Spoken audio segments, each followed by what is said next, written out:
Hello, everyone. I'm happy to be here today with James Bampfield. James, thank you very much for joining me. Pleasure to be here. Pleasure. I won't go too much into your history right now because I think that's going to figure in our conversation. But I will say that you have a website which includes a podcast and some coaching and teaching that you do called Spirituality for Today, I believe. And maybe you could take a minute and just tell us a little bit about what you're doing with Spirituality for Today. Right. Well, that's quite a new initiative. I mean, I've been working with people in the sort of spiritual stroke self-development world for many years. And I'm part of another organization called Quigs, which has been around for about 20 years. But more recently, I wanted to bring a more specific offering around spirituality. And my kind of mission there is to bring the spiritual voice more into the mainstream of the public discourse and practice.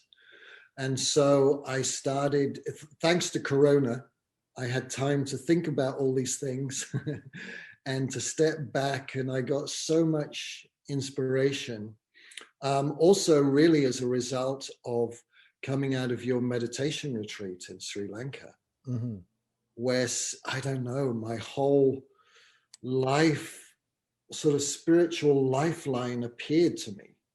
I'd never seen it in its sort of entirety from such a helicopter view. And then it really made me realize, wow, okay, something is ripe here to really sort of lean into my knowledge, if you like. And so Spirituality for Today came out of that. And that's a mixture of podcasts, daily meditations, and I think other things are going to appear. I'm interested in any channels for bringing spirituality into the mainstream. I'm working on a television series, whatever works. Fantastic, James. That's exciting. And you served up a perfect beginning because I wanted to start this conversation referencing back to the retreat that I had led in Sri Lanka, where we met. And that was a 10-day silent meditation retreat that turned out to be, actually I did one more after that, but it was the second to the last retreat that I did before COVID stopped travel and public gatherings. But that particular retreat in Sri Lanka was very, I know you just mentioned that it had an impact on you. It also had an impact on me. And very specifically, a conversation that you and I had. I don't know exactly, you never know exactly how these things work, but that conversation was a real trigger. And I've been thinking about it lately, and that's why I wanted to speak with you. And essentially, the themes that I think we'll be speaking around today have to do with the difference between naivety and innocence, and what it means to mature spiritually without losing innocence. And the reason this harkens back to that conversation is at some point in the middle of the retreat, you had wanted to have a conversation, and we went outside, which I remember perfectly, in that beautiful spot in warm sun. And essentially you were talking about, you were probably in the midst of this opening, seeing your whole spiritual vista, but you were talking about being 17 and becoming a sannyasin in Osho's sannyasin. And I remember you said, at that time, I was just certain that the whole world was going to change, that this was going to change everything. And you were, I think, feeling the loss of, and this is what I think we want to parse out a little. Part of it is a loss of naivety, which is not a bad thing. And part of it is potentially a jadedness that can occur on the path, especially if you encounter things that are challenging, and a loss of innocence. And as you were speaking about it, and I think we both felt very emotional around it. I was remembering my own time at the beginning of the path, joining a spiritual community, which was, kind of a crazy thing to do, really. But you did it because I had the same sentiment. I just felt like what I was experiencing in terms of awakening was so profound and just changed everything. Like, you couldn't imagine that. First of all, you couldn't imagine that this wasn't going to just spread through the whole population of the planet like wildfire, because who wouldn't want this? Yeah. Who would not want this kind of change? And when it did, you knew the world was never going to be the same, that heaven on earth was possible. And then the spiritual life, unfolds, and whatever happens. And yeah, that's the process I wanted to speak with you about. So maybe we could start, and we could hear in your own words about that time when you were 17 and this was all new and fresh, and how you ended up with Osho, and anything else you want to share with us about that. Great. Oh, I love talking about that. So yeah, I was 16 when I first heard about Osho, and when a teacher of mine at school, who I still have contact with, he's 90 something now, gave me a book by Osho. And when I looked at the photo on the book, I burst into tears. And it was just extraordinary. Like, why? This Indian guy? And I burst into tears. And I read the book.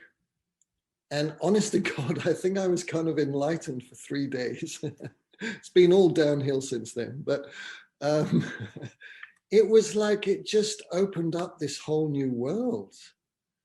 And spiritually. And then I became a sannyasin. And then you join this huge community. And the Osho world, Bhagwan as he was known then, it was really in full flow. I mean, around the whole world were people dressed in red. You could spot them wherever I went on holiday, in Greece or wherever. You could always find some people in red. So you felt that extra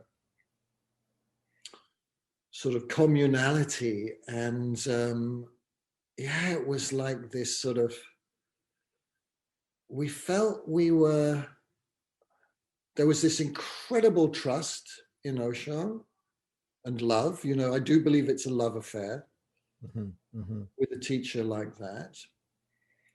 And at the same time, this,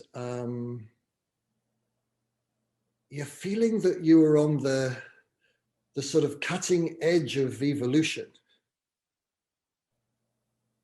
Into new territory, not just personally, but collectively. And very, like you said, just can't believe that other people wouldn't see it. And it was like everything was exciting. Because, there were also therapy groups, there were meditations, you name it. There were communes sprouting up everywhere. There was a huge one in England, very near where I was a student. So I had this weird life of being a student at Cambridge, and at the same time, at the weekends, going to the Sannyasin Osho community. And it was bizarre. And there was always some news from Osho. Something new was happening. And then, oh my God, he's left India. Wow, where's he going to go? Oh my God, he crops up in Oregon, USA. And then there's this happening, and then there's this happening. And there was that feeling of, just excitement and genuine enthusiasm, in its literal sense. it's very fascinating. And for people who don't know, and there may be some, Osho was a teacher, an enlightened teacher who in, I guess, what would you say, the 70s and 80s? Yes, primarily 70s, from the early 70s, I think very late 60s, early 70s through the 80s. Yeah. And he had a huge international following of people Massive. that called themselves sannyasins, Yeah. which basically means renunciates in the Right.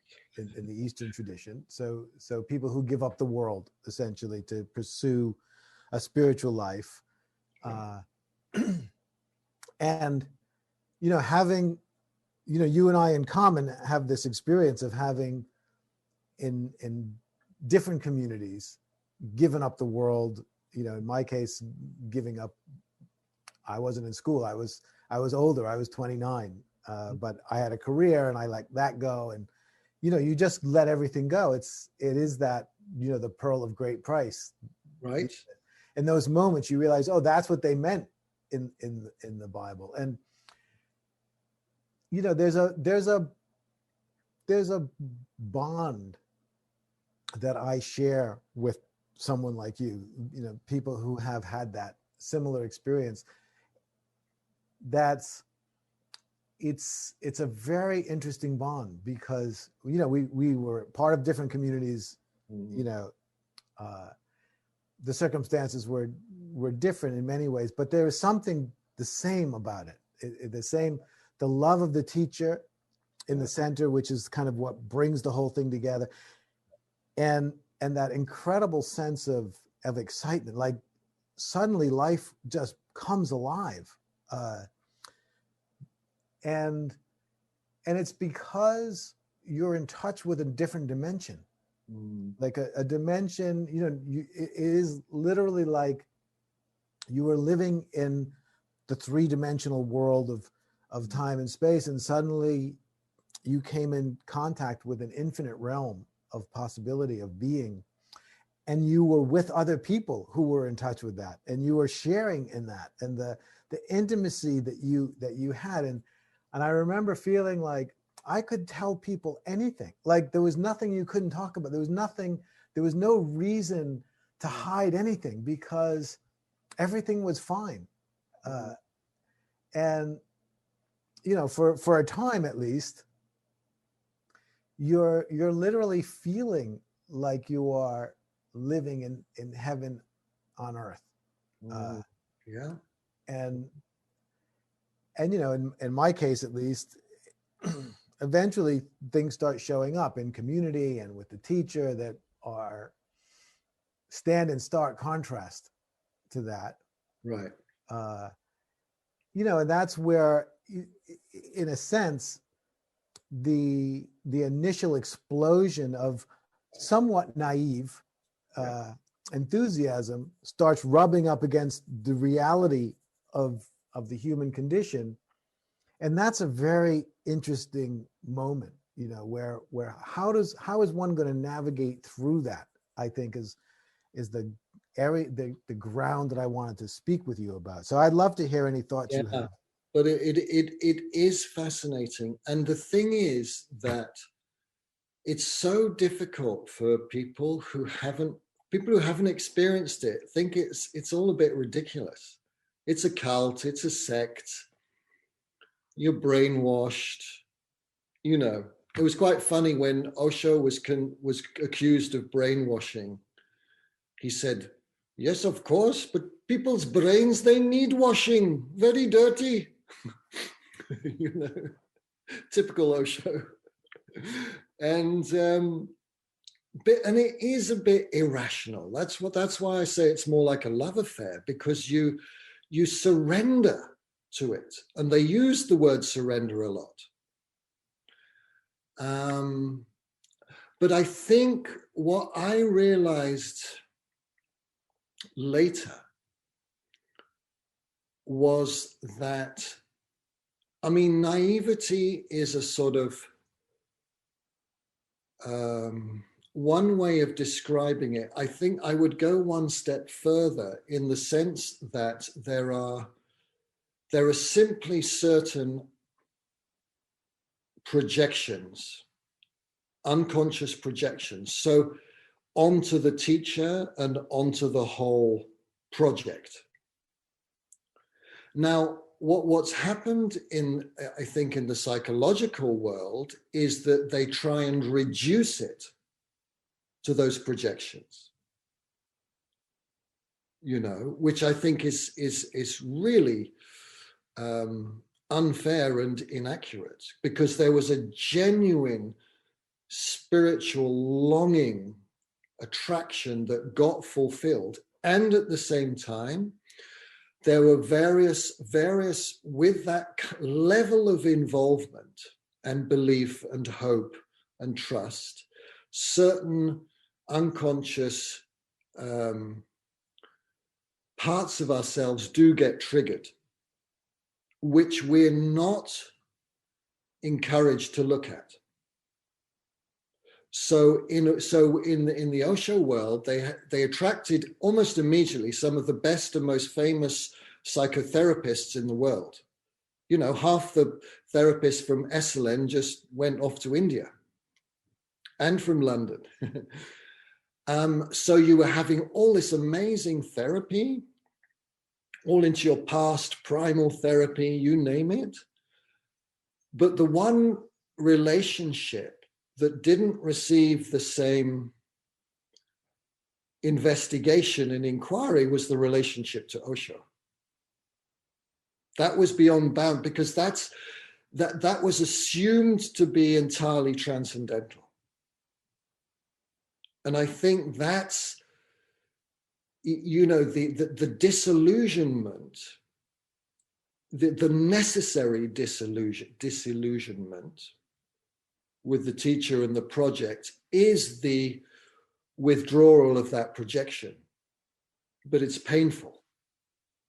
Yes, very. That's really well said, James, that initial naivety, besides being just the kind of enthusiasm we all have for anything we start, especially something like a love affair. I mean, the love affair is a great analogy, because you can see so many of the same mechanisms at play, and everybody has that experience. Yeah. But like you're saying, there's on the one hand this is what I don't understand. Like, I don't understand why I joined a spiritual community, and I don't know if I will ever understand. There was nothing in my background that would have made that in any way a reasonable choice. But something happened, there was an opening, it blew my mind for months. So something happened. I don't know why it happened in that context, but it did. And I would have done anything. And the thing that there was to do was join a community. So there's that, which is, on the one hand, this very authentic fulfillment of some kind of spiritual longing. And then, simultaneously, there's all kinds of projections of perfection that you attribute to the teacher and their elevated state, which as you said, it's almost like that needs to happen. Maybe it's all part of some natural process, because that's, you'd never surrender completely to someone if you really knew that they were human. So somehow you need this projected image of perfection, so that you can really, because the depth of surrender to a teacher it's nothing that makes any sense, but right. And even with a therapist, they say a certain degree of positive transference is good, and then with a guru, that's multiply that by 100, that positive transference, right? Because that's what launches you're jumping off the cliff. Right, exactly. And as you said, the problems arise because too often there's no mechanism for that positive transference to be sort of skillfully and gracefully dismantled, right? Where I'm sure that happens, at least in good therapy, where the Exactly. positive transference is diminished and dismantled, Exactly. in leading to a greater degree of autonomy. That often doesn't happen in the context of a spiritual community or a cult, because that dependency is fostered in that case, and leads to disillusionment. Codependency in a sense. So there's some countertransference from the teacher. And also, let's not forget that there's a whole history of guru-disciple relationship, guru yoga, etc., which, predates Freud by thousands of years. So it's simply not in the history of a lot of that whole guru-disciple setup. And for me, there's no difference whether that's Osho or Papaji or Ramana Maharshi. Really, people like to say, "Oh yes, but these ones were the real ones, and these ones were the." Do you know what? I don't really believe that. I think there was sort of enlightenment in them all, and I think they were sort of trapped in a certain sort of system, a sort of systemic relationship, which definitely bordered on the codependent. So this is very interesting, James, because this conversation is already going in directions I wasn't anticipating, but they're interesting directions because, and I wanted to bring this up because I realize you and I are, probably have some shared experience in this arena too. Because as a teacher myself now for some years, I see that, of course, I see people come to me and project things onto me that I know I don't live up to. And I think I've gotten better over time at, I've gone through phases, where I sort of allowed more projection, and I think probably in unhealthy ways enjoyed the projections, and then feeling the negative ramifications of that went in other directions where I would sort of just reject that in ways that I think was also not helpful, that didn't allow people to experience that natural expansion. And I think I've gotten better at being graceful and grateful to accept the sort of benefit of the doubt that people are willing to extend to me. And at the same time, be more honest and upfront about my own shortcomings. Right. Exactly. And I think that's, because you can kind of, it's a very tempting situation as a teacher, but I think I experienced disillusionment with my own teacher in seeing his shortcomings, just become glaringly obvious. But I've experienced disillusionment with myself at times, seeing my own shortcomings. And there's certain, I think, shortcomings in you that you see in that role of teacher that there's not a lot of other ways where you would see that. That's very true. That's very true. And I think I've always because I mean, I've had two big, Osho wasn't my only teacher. I had another, Michael Barnett, for a long time also, who passed away recently. I don't know, I reached the point where I didn't want to be on either side of the guru-disciple relationship. I mean, I think for me, and I'm not saying I haven't made some mistakes in that, I definitely have.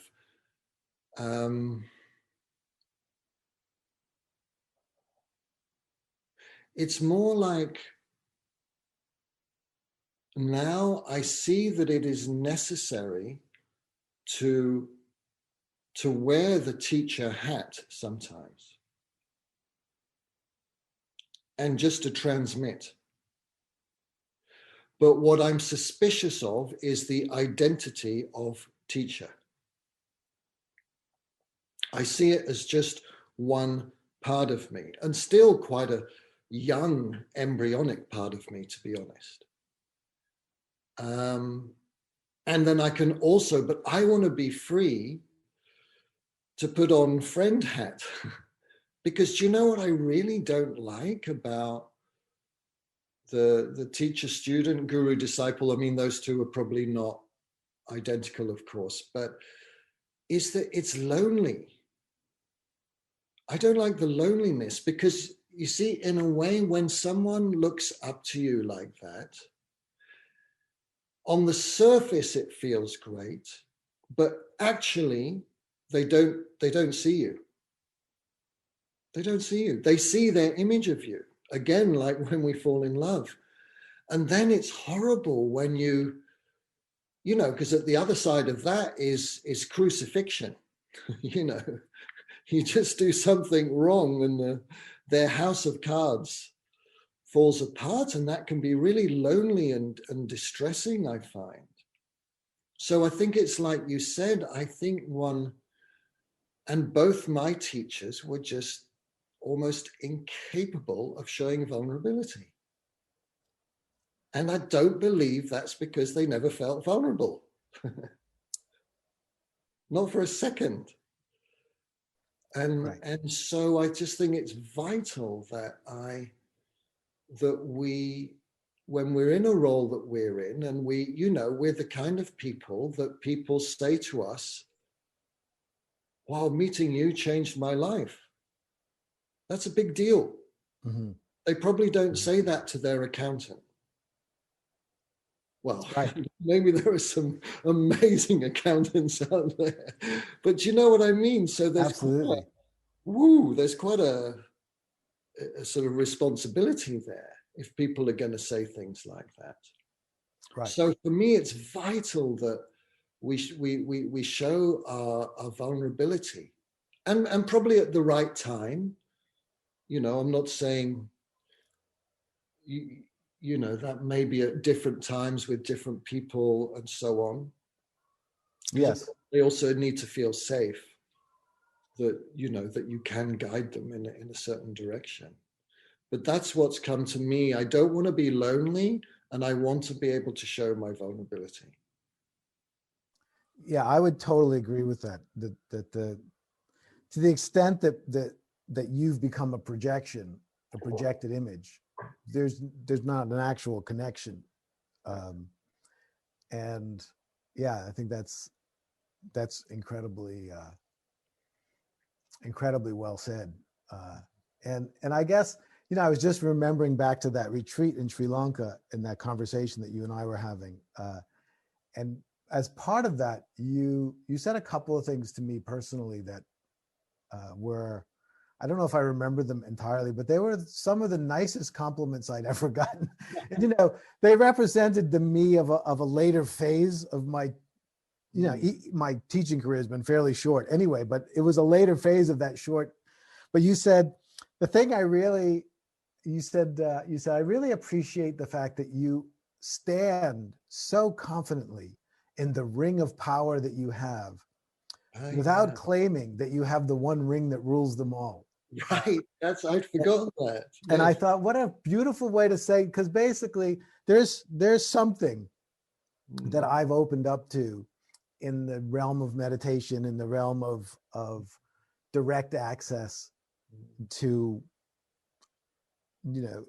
higher possibility, that I feel completely confident in.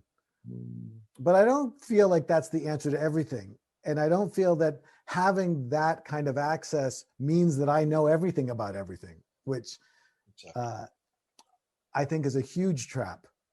Yeah, I agree. I think all the trouble starts where, and I understand it. I mean, I would never say, I'm enlightened or something, but I can imagine if you are in a sort of permanent state of being awake, that it's very, and of course you do have insights about everything, and it's very tempting, and especially when you've got all these adoring people who are hanging on your every word and will remember every word you said, that it's tempting to feel that you're this sort of almost omniscient being. And I've seen so many teachers fall into that trap. And so for me, I noticed, I don't know, I don't know about you, Jeff, but as I get older or more mature or whatever it is, I see more and more clearly my strengths and my expertise, and more clearly my limitations. Absolutely. But totally also relate to being that. totally happy with those limitations. Like, of course, why not? And glad when I see other people who are more competent or expert in the areas I'm not. Absolutely. Yeah. I mean, of course, the only question I have, and I'd be very interested in your opinion of this, and I've never really worked it out. There's something, if we go to the sort of traditional guru model, to which it sounds like our teachers, pretty much belonged. Very If you much. like the sort of, I mean, let's face it, I don't think it would be entirely inappropriate to say patriarchal. I think it would be quite appropriate. Which, of course, these days is a very loaded word, but there's definitely some truth in it. There were some positives to the patriarchal system because it basically, you had to sort of give up everything that you believed in. I mean, really what Osho was saying, and Michael, which is very, sort of politically incorrect these days, they were saying, what you know is rubbish, and what I know is true. So just drop all your rubbish. And it's like, literally, I felt with Osho and Michael, it was like being in a washing machine. And there are some benefits of being in a washing machine. You tend to have I think that the transformative process happens very quickly, especially if you're in an energy field, a Buddha field, like we were, living there. Think every day. And of course, I think that the people who work with me will never have the benefit of that kind of sort of undermining, that kind of intensity, that kind of, if you like, healthy disorientation. And so your question is, I think is a question I grapple with as well, which is there was a benefit for me, at least, Right. in that washing machine experience. And I have no interest in offering that. No, like that. I don't even know if it's possible, to be honest. I have a personal theory, which is that kind of intensity that existed, in the 70s and into the 80s and even squeaked into the 90s a bit. Yeah. And in my case, even into the 2000s, Yeah. the social media ended that. Yeah. That's not going to be a possible, because if there had been YouTube when I was in a spiritual community and stuff that we were doing was on YouTube, that place would have been closed down so fast. Well, exactly. I think you're right. And I think it belongs to a certain, and if you think about it, spiritual history is determined by massive charismatic figures, East and West. And, maybe, or hopefully we're evolving out of that. I think it's Thich Nhat Hanh who said, the next Buddha is the Sangha. And I feel there's some truth in that. And it's not always as spectacular or dramatic. But I do feel it's a more shared, I don't know, I don't want to sound too green memey, but sort of shared power, or which may not move at the same pace. Right. But it's more sustainable. Exactly. And this is the interesting question, is there's a trade-off between acceleration and sustainability. You can only accelerate for so long before the machine breaks down. Right. Exactly. And yeah, I think that's an interesting question. So I just wanted to, in this vein, because I've thought about this a lot, because another part of the washing machine is you're convinced for many years, in my case and in your case as well, that this is the only way. So naturally you come out with questions if you're not doing it that way, like, am I doing anything? And I guess I feel like that kind of, because I can totally relate to the intensity, in community for 20 years, it's like it feels like your life is on the line, on an almost daily basis. And the smallest thing can blow up into a sort of catastrophic event, both good and bad, and so there's a way of, like, you're living on an edge all the time. And for me, it turned out to have been incredibly valuable. I mean, I don't even understand how. If I think about the things that I have been through during that time, it's more reasonable to think that I would be a destroyed human being. But it did seem to allow me to let go. And because the flip side is, I would have on a regular basis the kinds of experiences that you read about, that the kinds of awakenings that just propel you into completely different experiences of reality. And obviously, if those weren't happening regularly, you'd never stay. It's too hard. You wouldn't just stay there for the hell of it. So exactly. So what I came up with in the end for myself is, look, I know a great deal of what I'm teaching is from that lens is pretty vanilla. I mean, I talk about the extraordinariness of what this is all about, and I invite people to it, and I encourage them, but I don't force it. I'm not, it's not like what the schools that you and I went through, where this was like forced, this was a forced march, but I don't think that's right. It does way too much damage to way too many people. I don't think the end justifies the means. No, I agree. But what I've tried to do, and it's interesting, our conversation, because the Sri Lanka retreat was what I really thought about, what was it that made that kind of pressure cooker environment so spiritually potent and rich? And that's where I came up with the idea to do this retreat in Sri Lanka. I said, ask people, first of all, ask a lot. That's a big part of it, right? We were asked everything. Ask a lot. You can come on this retreat. It's going to be amazing, but it's on the other side of the world. So you have to go all the way to the other side of the world. So, and it's going to be expensive. I mean, you have to really make space in your life to do this. And it's going to be a 10-day Yeah.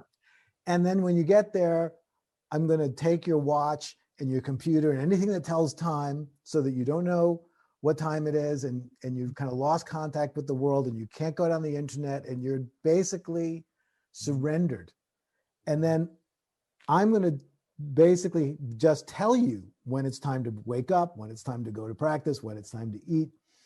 Now, the beautiful thing is you can just surrender. You don't have to think or do anything. You just do what you're told, right?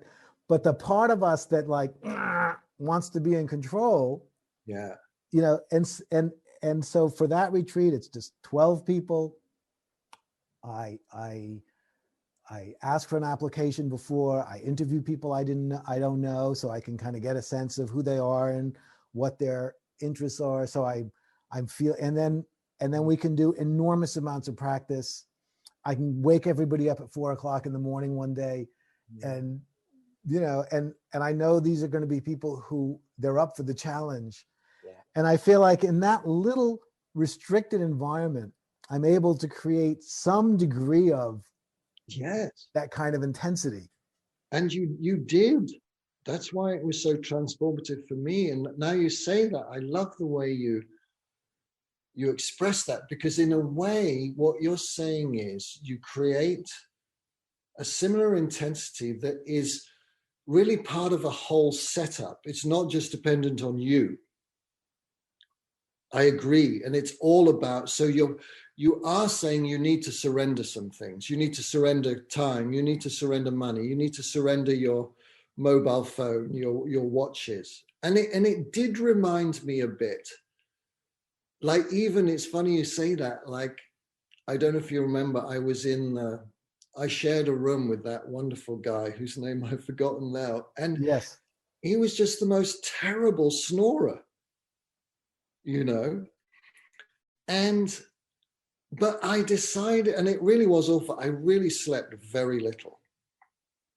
I was often getting up and I went over to the pool and read a book or something. But I thought, no, this is part of it, is my snoring partner. And he was such a sweet guy. I just couldn't bear to, I didn't want to make him feel bad. And I thought, no, and that reminded me a bit of the old days. Like this is the Michael Barnett who, if he's got people meditating or in silence, 150 people in the group room, if a person coughs, he just sends them out. Bang, And so it brought back some of that, I guess, discipline stroke surrender that invites the intensity, but without this focus on the teacher. I just thought you did it beautifully. I never felt even tempted to sort of project onto you or whatever. And I think one of the biggest symbols was that, because by asking to talk to you in the break, I was kind of breaking the rules because we weren't meant to talk. But just the fact that you said yes, and that you were so present and so listening and involved, and you even sort of integrated it into your teaching, that felt, oh my God, this is how it should be. Mm. And then I have no problem whatsoever bowing to your mastery in the meditation room and in all that you've longed. It's lovely to bow to somebody. But to be honest, I can do that with a tennis player too. Of course, right. You Or a can painter. absolutely. So it's great, but it didn't. I don't know. Then it doesn't. But it doesn't mean you have to sort of become my daddy kind of thing. Exactly. And part of that is also that you are, a mature, spiritual individual. So, I believe this. I had this very interesting moment about, I don't know, 8 years ago. I went to visit a different teacher. Mm. and I felt very compelled to see them. And they really are in the traditional guru thing, which I'm not totally into, but I found myself there, and I thought, maybe I'm supposed to surrender again. And I thought, wouldn't that be weird, but I was there with them, and they were being very generous and very beautiful, and I really just opened to the possibility that it was going to happen again, that I was going to let go of everything and become part of this community. And I really opened, and I heard like a voice that said, no, you can't do that twice. Right. And it made so much sense. I thought, it's true. I couldn't do it again in the same way. I definitely couldn't. It's something you do once. And I think in the role that I play, teaching, and like you, I don't really want to be on either side of that pole. But I do want to share what I have to share. And I want to do it with authority, because I think that's important. But yeah, I feel like everything you're saying is so it strikes me as very beautiful. Right. No, I think we're really on the same page. And I think for me, probably a bit more than you, because my history is also more as a facilitator and coach, than sort of spiritual teacher. That's a much more recent thing, and I still would hesitate to call myself that.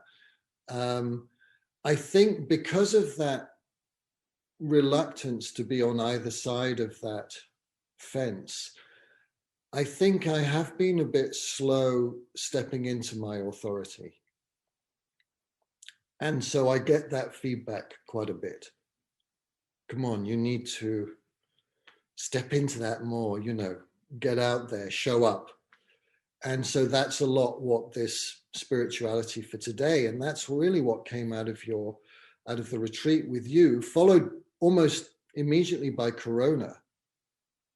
So I suddenly had 3 months off, first time for years. And so it all kind of came together. That's right. You did mention that to me in that conversation, that you admired my willingness to be authoritative in the domain that I felt I had authority in, and that you felt inspired by that. And I also appreciated that. And I loved that you were able. See, this is I didn't know you before that retreat, but we did have a phone interview conversation. Yeah. And when I heard your background, I thought, okay, yeah, this perfectly makes sense. But having someone like you on a retreat like that is perfect, because you're able to hold everything with a lot of space in a big context, which allows me to show up in the role that I'm taking in the context of the retreat. I don't have to worry about how you're going to take things, so I can be more free. And I just found that really valuable. Exactly, and that's a beautiful dance. And I think Jeff, that's the thing. I mean, Michael Barnett was beginning to see that towards the end of his life. The other big thing that the traditional guru seems reluctant to admit, and I'm sure there are examples where this is not true, is, I can't sing my song without you people to listen. If I don't have people listening, I won't be able to sing my song. Absolutely. And there's not enough recognition. So I know that Osho and Michael could not have reached the depths that they did without the field and the people and all that surrendering energy. That was never. So they gave the impression, it's a bit what I call the traditional macho enlightenment, which is basically I am in a sort of state of perfection, and I will just take that wherever I go, regardless of context. But I just don't believe that. Right. And when you get close to a teacher, like I did and you did, you see it's definitely not true. Yes. Exactly. But I often think, like for instance, using that example in Sri Lanka, I know there were moments during that retreat where, really genius comes out of my mouth. Exactly. It just comes out. I'm aware that it's coming out. I don't know where it's coming from, but I'm aware it's coming out. And I'm very aware that the whole thing is a dance and it's very relational. And if I was sitting at home in my living room, that genius wouldn't come out. Right. I can't just stare at the wall and speak it. I see it in the people there. It's almost like they're pulling it out Right. more than I'm speaking it. So this is why, for a while I was doing long retreats every few months, because for me, you mentioned earlier, there's the teachers who might have, I'm blessed. You may be blessed similarly. I'm blessed to not have constant contact with the divine. I mean, I have constant faith. My faith never wavers. Yeah. But when I'm on a retreat like that for 10 days with people who are so earnest, I mean, I'm able to experience profundity of awakening that I don't have access to roaming around the streets of Philadelphia. Exactly. And that's wonderfully humbling and exhilarating at the same time, because it means that we're being touched by the mystery, the grace. And then we can say, oh my God, that was genius. Right. Mainly because we can't really take credit for it. Okay, we have done a lot of work, but it's still, there's something of grace about it. Absolutely. In that moment, it's just grace. And I think this is part of what's important to hold in mind, that we did the work for this. Yeah. We did the work so that we could be, we didn't know what it was going to look like, but we wanted to be a vehicle for her divinity. That was the whole point of doing this. And it can show up in all kinds of ways. Teaching a retreat is one, but it's certainly not the only one. But that's why we did it. We didn't do it to become special. We did it to be humble enough to serve a purpose bigger than ourselves. And I think that's where it's important. And what I loved about you and about our meeting on that retreat was I felt innocence talking to you that day. I felt a return of that I felt the innocence that's never left me, but that I don't always have a chance to share with someone, which is just the kind of wide-eyed, wow, isn't this amazing? And that's what I feel. It so often gets lost in the messy mix of spirituality, that just that, like, wow, this is amazing, gets lost. Right. Well, I think for me, what I realized when you asked to talk about this is that how can we sort of reclaim some of the, I mean, I would almost use the word fervor, which is a dangerous word these days, but from a mature place, a sort of second order fervor, almost evangelical in its hope, but without all the unconscious dysfunction and neurosis that can go with that, and the one ring and da. Exactly, you're absolutely right. I love the you know, it's a second order fervor. Like, how can we retain the innocence, the sense that everything can change, the complete faith in the extraordinary possibility of awakening without the weird bits, without all the strange stuff that tends to come along with it, because, you know, we did that already. So we don't need to do that again. Exactly. So what I want to do, James, is I would like to do another conversation with you. Okay, great. Where we pick up the ball on that particular piece, which is the second order fervor. Like, what does it mean for those of us, you know, who are more, you know, who are what I would call mature spiritual individuals who've been exploring, and not necessarily in a, you know, cult like you and I did. I mean, I always tell people I don't really recommend that. You know, it may have been your destiny, and in which case you probably already did it, but if not, it's probably a good thing to avoid. But whatever people's path is, what is a mature fervor, a mature zealous zeal? It's a great word. You know, like what is that based on? What does that look like? Because that's what I want to generate in Fantastic. You know, I want a mature zeal.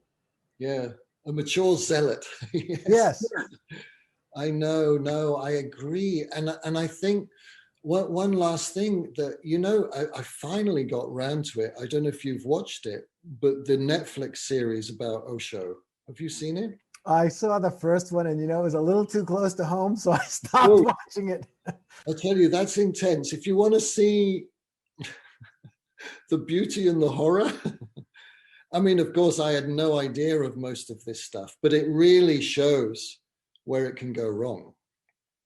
And yet I saw it, and I even showed my wife and 18-year-old son. I said, you have to see, when we were in Oregon and there were 17,000 people there, and we were all hugging and laughing, and Osho's driving by in his Rolls Royce, and they were like, my wife and son were like, whoa, what the hell is that? And I tell you, when you were there, you know, he used to have the thing called the drive-by. So that's a line of 17,000 people. And he would drive his Rolls Royce incredibly close to the people, within inches. And his gaze would not leave. He looked at every single person in the eyes. And at the same time, he's driving this car. God knows how he did it, but it was also so beautiful. And when he looked in your eyes, you just felt blessed. Okay, there's probably some of my projection into that, but it certainly can't be reduced to that. But at the same time, all this shit was happening in the background, you know, which is unspeakable. Absolutely. And I guess this is, you know, this is what this really was opening up for me on that retreat.